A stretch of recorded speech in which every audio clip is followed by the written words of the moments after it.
দেশের বাইরে আমার কোনো ঠিকানা নেই, এটাই হলো আমার ঠিকানা। এই দেশ, এই দেশের মাটি, মানুষই আমার সবকিছু।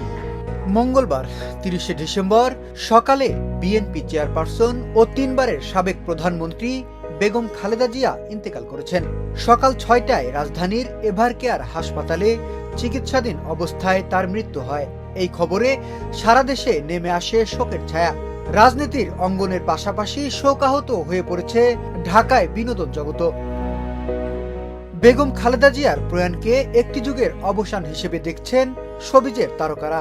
সামাজিক যোগাযোগ মাধ্যমে আবেগঘন বার্তায় তাকে স্মরণ করছেন অভিনয় শিল্পী ও নির্মাতারা। তাদের অনেকেই তার বিদেহী আত্মার শান্তি কামনা করেছেন। দেশের বরেণ্য অভিনেতা তারিক আনাম খান ফেসবুকে লেখেন, বেগম খালেদা জিয়ার মৃত্যুতে শোক জানাই, তার বিদেহী আত্মার শান্তি কামনা করি। শ্রদ্ধা জানাই বাংলাদেশের প্রথম নারী প্রধানমন্ত্রীর প্রতি, তার পরিবারের সকলের প্রতি আন্তরিক সমবেদনা। মহান আল্লাহ সকলকে শোক সইবার শক্তি দান করুন। সিনেমার পর্দায় বঙ্গবন্ধু শেখ মুজিবুর রহমানের চরিত্রে অভিনয় করা অভিনেতা আরিফিন শুভ গভীর শোক প্রকাশ করে লিখেছেন, দেশের প্রভাবশালী রাজনৈতিক ব্যক্তিত্ব বেগম খালেদা জিয়ার বিদায়, দীর্ঘ এক রাজনৈতিক অধ্যায়ের সমাপ্তি।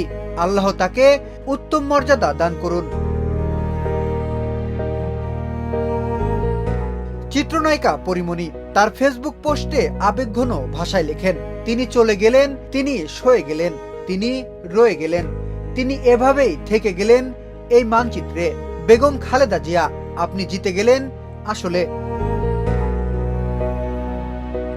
এছাড়া অভিনেতা জিয়াউল ফারুক অপূর্ব, আসনা হাবিব ভাবনা, চিত্রনায়িকা পূজা চেরি, অপু বিশ্বাস, শবনম বুবলি, আরশ খান ও রুকাইয়া জাহান চমক সহ আরো অনেকে নিজেদের ফেসবুক পেজে বেগম খালেদা জিয়ার ছবি প্রকাশ করে গভীর শোক ও সমবেদনা জানিয়েছেন। তারা সবাই তার বিদেহী আত্মার মাগফিরাত কামনা করেন। বিনোদন ডেস্ক, শোবিজ 24।